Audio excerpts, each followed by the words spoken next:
Have to বা has to মানে হলো তে হবে এমন কিছু বোঝায়, যেমন we have to earn money, আমাদের টাকা উপার্জন করতে হবে। We have to do the work, আমাদের কাজটি করতে হবে।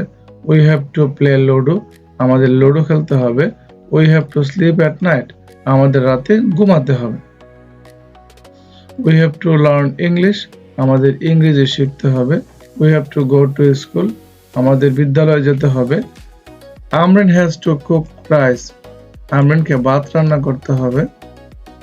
Amreen has to be smart, আমরিনকে চটপটে হতে হবে।